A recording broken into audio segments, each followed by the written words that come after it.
Jasad anak laki-laki tersebut ditemukan dalam keadaan kedua tangan ini terikat di belakang tubuhnya dan juga terdapat luka di bagian kepalanya. Jadi di sini udah bisa dilihat kalau ini tuh ada yang ganjil kayak gitu ya.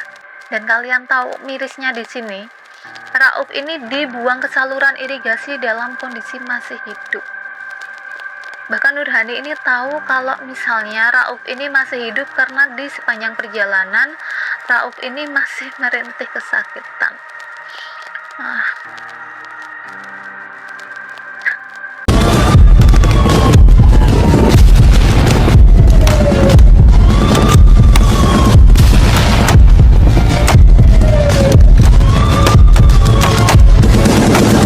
Hai, Assalamualaikum warahmatullahi wabarakatuh. Gimana kabar kalian semua? Seminggu kita nggak ketemu nih. Selamat datang lagi ya di channel Lisa DM. Dan seperti biasa kita bakal bahas kasus kriminal. Kasus kriminal malam ini yang bakal aku bahas datang dari Indonesia dan terjadi di bulan ini. Kasus ini tuh terjadi di Subang, Jawa Barat ya. Lagi-lagi di Subang. Ini adalah kasus penghilangan nyawa yang dilakukan oleh seorang ibu terhadap anaknya sendiri yang masih berumur 14 tahun. Mungkin beberapa dari kalian udah denger ya tentang kasus ini ya. Ini kasus yang benar-benar bikin kita sebel banget ya. Apalagi kalian yang nunggu-nunggu punya anak. Ada yang dikasih anak malah ituin anaknya. So, daripada nunggu lama, langsung aja kita ke TKP, tarik ke pembahasannya. Tapi sebelumnya seperti biasa, buat kalian yang belum subscribe channel aku, silahkan di subscribe dulu di bawah biar kalian gak ketinggalan kalau aku ada update-update video terbaru. So, langsung aja kita masuk ke pembahasannya. Let's go! Jadi kasus ini bermula dari penemuan jasad seorang anak laki-laki yang diperkirakan berumur 13-14 tahun di pinggiran saluran irigasi di Desa Bugis, Kecamatan Anjatan, Kabupaten Indramayu, Jawa Barat pada Rabu 4 Oktober 2023. Jasad anak laki-laki tersebut ditemukan dalam keadaan kedua tangan ini terikat di belakang tubuhnya dan juga terdapat luka di bagian kepalanya. Jadi di sini udah bisa dilihat kalau ini tuh ada yang ganjil kayak gitu ya. Nah, setelah dilakukan proses identifikasi, diketahui identitas dari jasad tersebut adalah Muhammad Rauf, 13 tahun, warga Dusun Parigi, Desa Parigi Mulya, Kecamatan Cipunagara, Subang, Jawa Barat. Nah, friend, aku mau tanya sama kalian, biasanya kalau ada kasus-kasus kayak gini, siapa yang dicurigai pertama? Ya, betul banget, keluarga ataupun kerabat dekatnya. Dan dari sinilah diketahui ternyata pelaku atau tersangka dari penghilangan nyawa anak tersebut yang menyebabkan anak tersebut sampai meninggal adalah ibu kandungnya sendiri, pamannya, dan juga kakeknya. Nah, gimana sih kronologinya kok sampai tega-teganya ibu kandungnya, kakeknya, pamannya menghilangkan nyawa anak umur 13 tahun yang mungkin masih kelas 6 SD ataupun ya kelas 1 SMP kayak gitu. Jadi kronologinya gini, di tanggal 3 Oktober atau 1 hari sebelum ditemukannya jasad Rauf ini pulang ke rumah kakeknya. Ya, dia itu tinggal di rumah kakeknya bareng sama adik dan juga ibunya. Jadi ayah sama ibunya ini udah pisah kayak gitu. Jadi bisa dibilang dia ini anak broken home, emang broken home gitu ya. Nah ya, ini pulang tapi tuh lewat atap, dia nggak lewat pintu tapi lewat atap. FYI, Rauf ini emang udah lama banget nggak pulang ke rumah. Jadi biasanya kalau dari info yang aku dapat ya, dia ini kalau tidur kalau nggak di atas kandang sapi, dia kadang tidur di kayak teras tetangga kayak gitu. Jadi emang ya jarang pulang kayak gitulah. Nah, entah kenapa hari itu tuh Rauf pulang ke rumah. Tapi ya seperti yang aku bilang tadi, dia tuh nggak masuk lewat pintu depan atau lewat pintu belakang kayak gitu, tapi dia masuk tuh lewat atap, lewat atas atap. Nah, hal ini ternyata dilihat sama kakeknya yang bernama Warim. Di sini kakeknya ini menasehati si Rauf. Nah, tapi di situ bukannya kok nurut sama kakeknya, Rauf ini malah ngebantah dan mukul kakeknya. Kakeknya ini udah berumur sekitar 70 tahun kayak gitu. Nah, Warim yang di situ nggak terima dipukul sama si Rauf, akhirnya balik mukul Rauf menggunakan gergaji. Setelah itu Rauf ini mencoba untuk kabur, tapi ibunya yang bernama Nurhani langsung menangkap dan membantingnya di atas tempat tidur. Dan menurut kesaksian warga emang udah sering banget ya rumahnya itu ribut, yaitu si Rauf nangis, denger Rauf nangis, atau denger ibunya marah-marah, kakaknya marah-marah, itu tuh udah sering banget terdengar sama tetangga. Jadinya tetangganya nggak ada yang curiga atau gimana-gimana karena emang udah sering terjadi. Nah, setelah membanting Rauf tadi, Nurhani ini menelpon adiknya yang bernama Suganda. Ketika Suganda datang, ia lalu mengikat tangan Rauf ke belakang. Rauf lalu dibawa ke dapur hingga dipindah ke depan kamar. Nah, di sini nih yang bikin aku kayak Nggak tega banget ini, kalau kalian yang ibu-ibu, bapak-bapak, kalian yang ngalamin ya nakalnya anak-anak dan denger ini pasti sedih banget. Jadi menurut keterangan dari Nurhani sendiri, ya ini adalah keterangan dari ibu kandung korban sendiri yang sudah menghilangkan nyawa anaknya ini. Diketahui di sini Rauf ini sempat ditutup mulutnya menggunakan boneka adiknya. Selain itu, kepalanya juga dibenturkan ke dinding dan kusen rumah hingga dipukul memakai tongkat kayu, pipa peralon, dan juga bambu. Itulah kenapa ketika jasadnya Rauf tadi ditemukan ini banyak banget luka-luka di sekujur tubuhnya ya, ada di kepalanya, ada di ya bagian-bagian tubuh yang lain. Ya karena dia ini mengalami tindakan seperti itu dari orang tuanya sendiri, dari keluarga terdekatnya sendiri. Nah, setelah Rauf ini tidak berdaya, Nurhani menyeret Rauf ke arah belakang rumahnya. Jadi di belakang rumah mereka itu ada kebun. Rauf ini diseret ke kebun tersebut.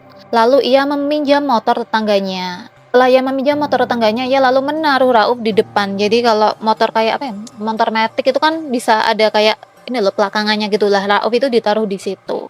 Rencananya ia akan membawa Rauf ke tempat bapaknya yang bernama Dirno di Indramayu. Tapi entah kenapa di tengah perjalanan Nurhani ini mulai merasa bimbang. Ia takut kalau misalnya nanti Rauf ini diserahkan ke bapaknya dalam keadaan seperti itu, kemungkinan Nurhani ini akan ya entah dilaporkan atau gimana, ya jelas ya anak kondisi sampai kayak gitu.